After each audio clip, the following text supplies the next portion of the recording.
To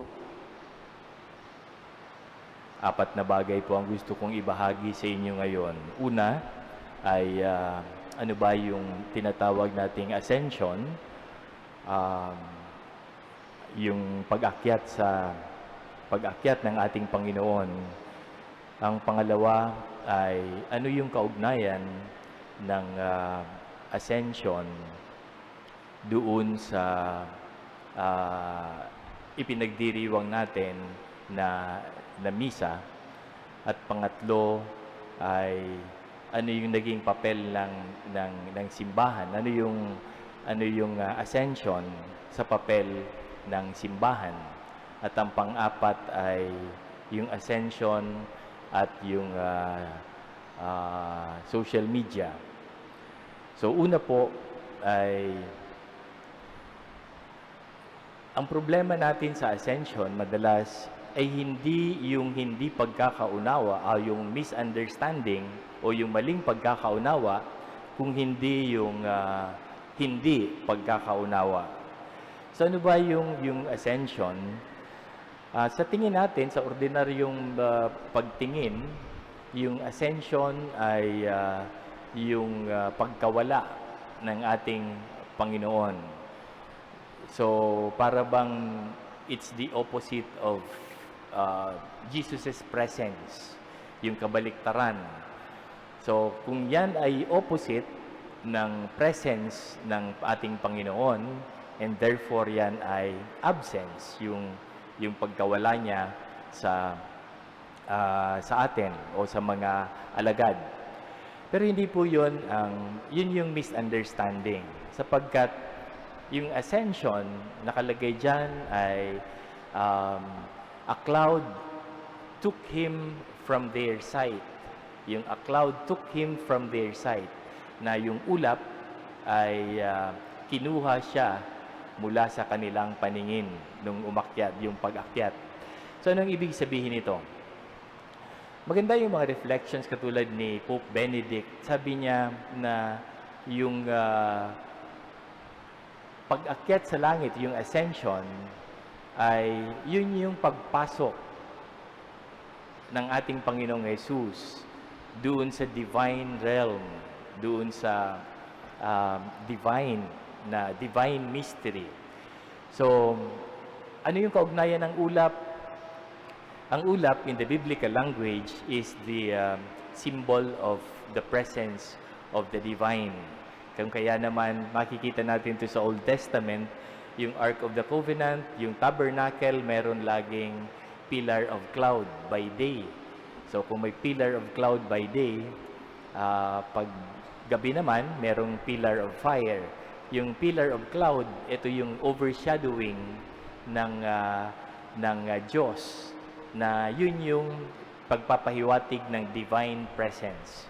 So if Jesus was taken by a cloud, ibig sabihin, pumasok siya doon sa divine mystery. So hindi siya pumunta sa kung saang lugar. Walang lugar siyang pinuntahan. He only entered into the divine realm or the divine mystery. So yung pangalawa, yung kaugnay noon ay hindi ito, this is not a case of up and away. May narinig, may kanta noon na yung up and away, na para bang yung ascension ay, kung titingnan natin, hindi ito case ng up and away, na pataas ng pataas at palayo ng palayo hanggang sa nawala. The ascension is a case of deep down inside of us. So, hindi siya up and away, kundi deep down inside of us. Because that divine mystery, that divine realm, had affected us, na tayo ay naapektuhan ng ganon. Na para bang kung in ordinary human experience, kapag minsan may mahal ka, halimbawa, mahal mo yung isang tao, minsan kailangan lumayo upang maramdaman mo yung presence, di ba? Pagka nandiyan dyan, taken for granted, di ba? Yung mga tao na mahalaga sa atin, kapag kasama natin ay taken for granted. Pero kapag ang taong ito ay nawawala, nararamdaman natin yung kanyang absence. But actually, the feeling of the absence of the other is actually the feeling of the presence. Sapagkat hindi na siya taken for granted, nararamdaman na natin siya.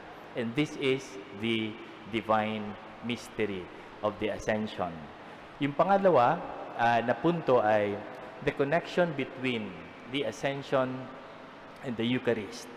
The Ascension and what we are celebrating today, the Mass. So, ayon sa Catechism of the Catholic Church, paragraph 662, ang sinasabi dyan na yung Ascension ay actually nagsimula sa crucifixion when Christ was lifted up on the cross. So doon nagsimula at yan ay nag-culminate doon after 40 days nagkaroon ng ascension, yung pag-akyat sa langit. So, ano yung ibig sabihin nito? That the sacrifice ended, the pain and suffering ended on the cross, but then Jesus brought it to heaven.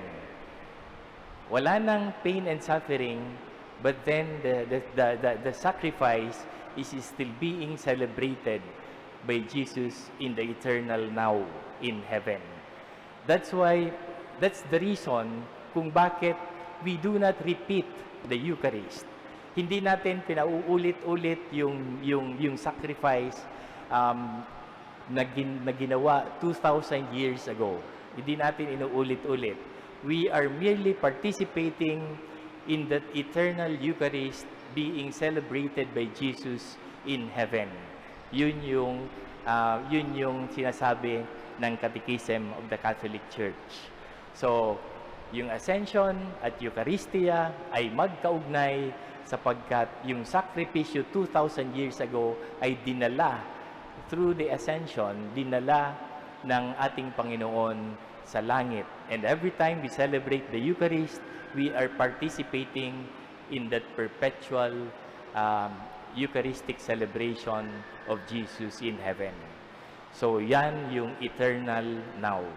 Yung pangatlo ay ano yung papel ng simbahan dito sa Ascension?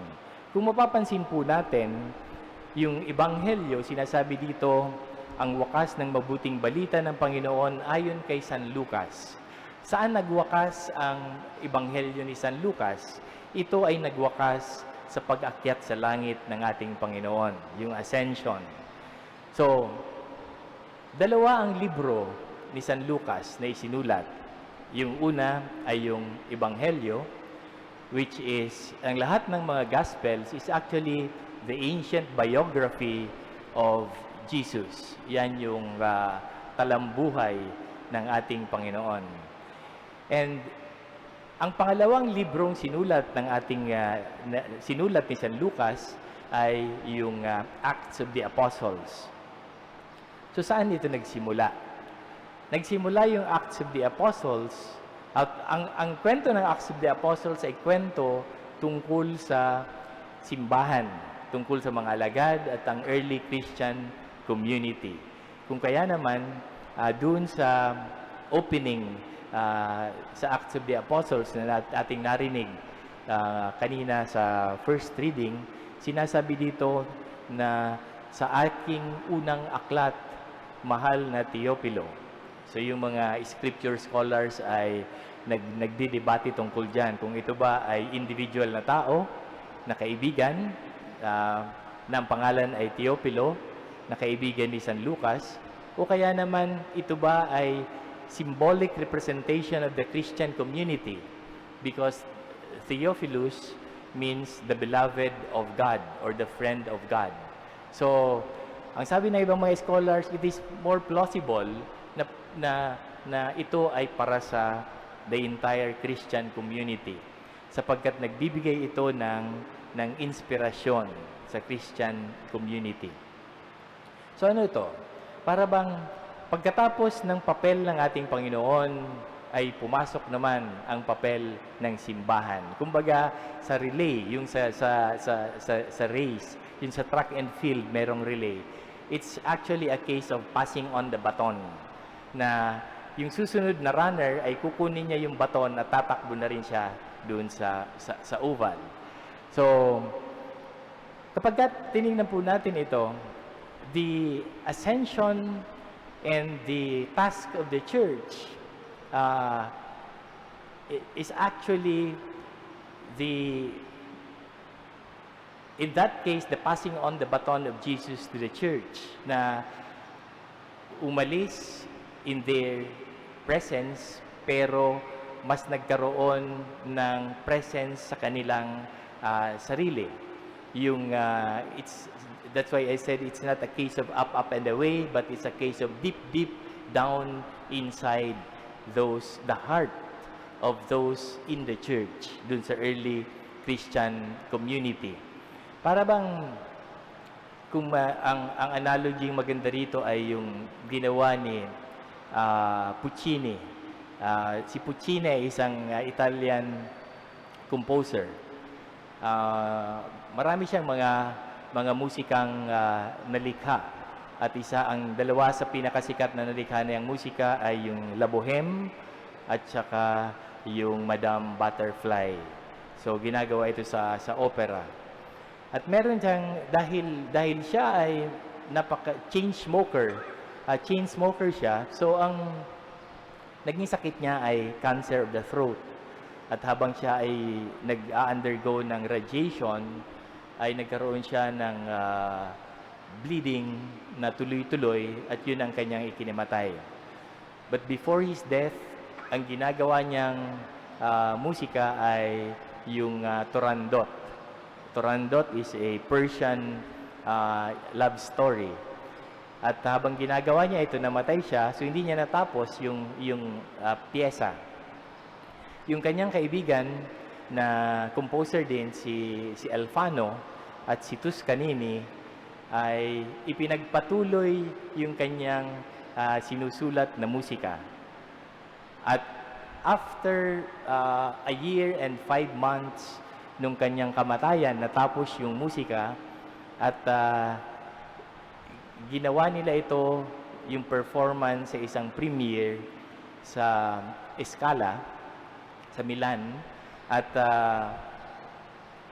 nung tinugtog na yung Turandot, dumating sa punto na biglang huminto ang conductor ay si Toscanini.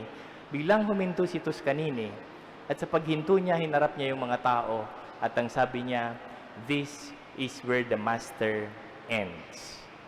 So sabi niya, "This is where the master ends." At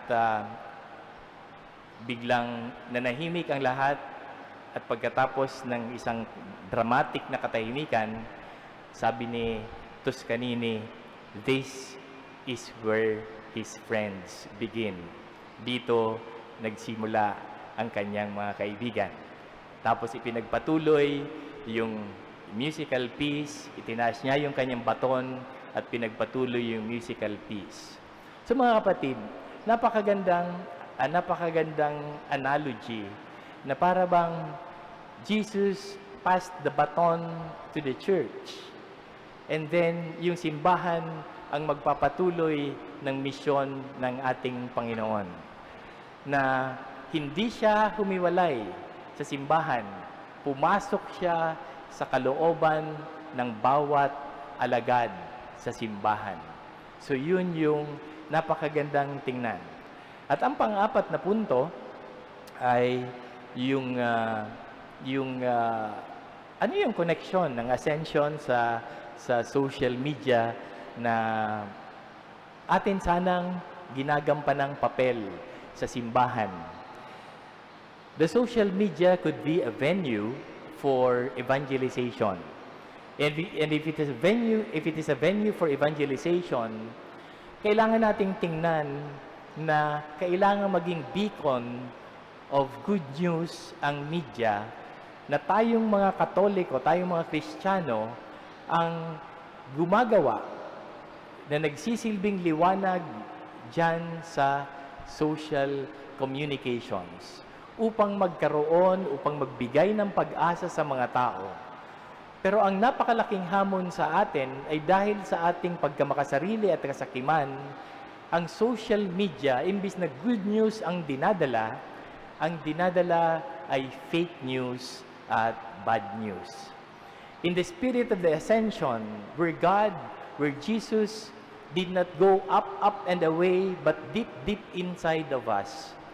Ito sana ang maging contribution nating mga Kristiyano, na maging beacon of light, beacon of the good news in the social media, na imbes fake news ang ating ibahagi natin ang mabuting balita, ang magandang mga bagay na nakikita natin upang tayo ay makapagpahayag ng pag-asa sa ating kapwa.